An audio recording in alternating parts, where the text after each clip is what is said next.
So question number 144, which of the following carbocations is expected to be more stable? We have given four carbocations, four cycles, and with NO2, Y and H atom and one carbocation, and we have to tell which one of these is gonna be stable. NO2 group exhibit minus I effect, and this effect decreases with increase in distance. So in option 3, positive charge on C atom is at maximum distance. Like we can see here, positive ion, positive charge is present just at the same atom to which NO2 is linked.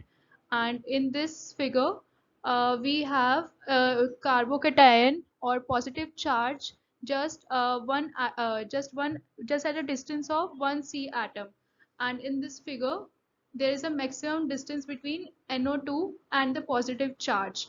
So we can say that minus I effect reaching to it is minimum and stability is maximum in third option. Thank you.